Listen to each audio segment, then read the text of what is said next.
या पावसाळ्यात निसर्गाची हिरवळ, निसर्गाचे सौंदर्य ह्यापेक्षा कसल्या बातम्या जास्त येत आहेत माहितीये? त्या निसर्गाचा आनंद लुटायला गेलेल्या पर्यटकांचे झालेले अपघात. पर्यटनासाठी न जाण्याचं वारंवार आवाहन केलं जाते, पण तरी सुद्धा काही पर्यटकांचा अतिउत्साह त्यांना नडताना दिसतोय.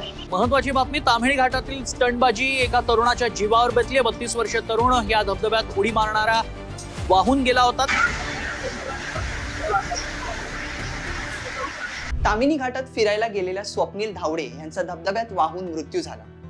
त्यानंतर पुढची बातमी आली की ज्यात 5 जणांचे कुटुंब हे लोणावळ्याला फिरायला गेले होते.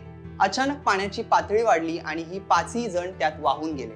आणि अगदी मागच्याच आठवड्यात आलेली बातमी म्हणजेच मुंबईतील अन्वी कामगार या इन्फ्लुएन्सरचा मृत्यू झाला. आपल्या मित्रमैत्रिणींसोबत फिरायला गेली असताना त्या संदर्भातील रील शूट करत होती. रील शूट करत्यावेळी तोल जाऊन पडल्यामुळे या मुलीचा मृत्यू झाला.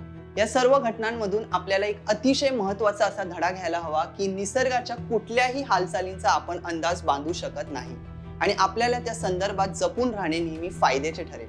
हे अपघात झाले इथपर्यंत ठीक आहे, पण ज्या कुटुंबातील व्यक्तीचा मृत्यू इथे झाला आहे त्या कुटुंबाचं काय? हा विचार आपण प्रत्येकानेच करायला हवा. जर कुठलाही अपघात ओढवतोय आणि त्यात कुणाचा मृत्यू होतोय तर त्याच्या मागे असलेल्या त्याच्या कुटुंबावर आर्थिक प्रश्नांचा डोंगर कोसळतो. हेच टाळण्यासाठी इन्शुरन्स घेणे नेहमी फायद्याचे असते. ट्रॅव्हल इन्शुरन्स आहे, लाईफ इन्शुरन्स आहे, परंतु या सगळ्याचेच फायदे देणारा एक सर्वोत्तम इन्शुरन्स म्हणजे टर्म इन्शुरन्स. या टर्म इन्शुरन्सचे फायदे काय आहेत आणि हा टर्म इन्शुरन्स घेताना कोणत्या गोष्टी टाळायला हव्यात हे जाणून घेण्यासाठी हा व्हिडिओ शेवटपर्यंत बघा. नमस्कार, मी अभिषेक आणि आपण पाहत आहात महामनी सोशल. जर तुम्ही टर्म इन्शुरन्स घेताय तर त्यामुळे तुमच्या कुटुंबाला अधिक उत्तम आर्थिक संरक्षण मिळणार आहे. कारण या टर्म इन्शुरन्सचे अनेक फायदे आहेत. तुम्हाला टर्म इन्शुरन्स मध्ये कमी प्रीमियम मध्ये जास्त कव्हरेज मिळतो. टर्म इन्शुरन्स घेताना तुम्ही भरलेले सारे प्रीमियम ही जीवन विमा कव्हरेजसाठी वापरले जातात. हे आर्थिक संरक्षण मिळण्यासाठी तुम्ही तुमच्या टर्म इन्शुरन्स मध्ये रायडर्स ऍड करू शकता किंवा तुम्ही तुमच्या आवश्यकतेनुसार ऍड ऑन्स घेऊ शकता.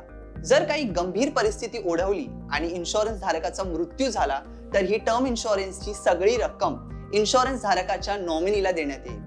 फायदे जाणून घेतले, पण आता हा टर्म इन्शुरन्स कधी घ्यावा याविषयी सविस्तर माहिती जाणून घेऊ. हा टर्म इन्शुरन्स कधी घ्यावा? तुम्ही पैसे कमवायला लागलात की टर्म इन्शुरन्स घ्यावा, जेणेकरून तुम्हाला कव्हरेज मिळतेच, शिवाय त्या वयात प्रीमियम भरण्यास सोयीचे पडते. टर्म इन्शुरन्स घेतेवेळी तुम्हाला जर कोणताही आजार असेल तर ज्या कंपनीचा इन्शुरन्स घेत असाल त्या कंपनीला तुम्ही त्या आजाराविषयी माहिती देणे आवश्यक आहे. असे न केल्यास पुढे अडचणी निर्माण होऊ शकतात. असे समजूया की तुम्ही 25व्या वर्षी टर्म इन्शुरन्स घेतला आहे, जो 10 वर्षांच्या कालावधीसाठी वैध आहे आणि आता तुम्ही 35 वर्षांचे आहात. आता तो टर्म इन्शुरन्स संपला आहे, परंतु पुढच्या काळासाठी टर्म इन्शुरन्स घ्यायचंय तर तुम्ही आता लगेचच प्रीमियम भरू शकत नाही, कारण तुमच्यावर इतरही अनेक आर्थिक जबाबदाऱ्या आहेत.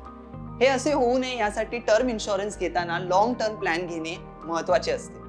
आणि मागे म्हणालो तसं अधिक आर्थिक संरक्षण मिळण्यासाठी तुम्ही तुमचा टर्म इन्शुरन्स मध्ये रायडर्स ऍड करू शकता किंवा तुम्ही तुमच्या आवश्यकतेनुसार ऍड ऑन्स घेऊ शकता. त्यामुळे टर्म इन्शुरन्स घेऊन योग्य आर्थिक नियोजन करून तुम्ही निश्चिंत होऊन तुमच्या जीवनात मजा घेऊ शकता. आणि हो, पावसाळ्याचे दिवस आहेत, कुठेही फिरायला जाताना आवश्यक ती सगळी काळजी घेणं महत्त्वाचं आहे. आपले जीवन फार मौल्यवान आहे याचे भान ठेवा आणि मगच निसर्गाचा आनंद लुटा. आणि महामनी सोशलला लाईक, सबस्क्राईब आणि शेअर करायला विसरू नका.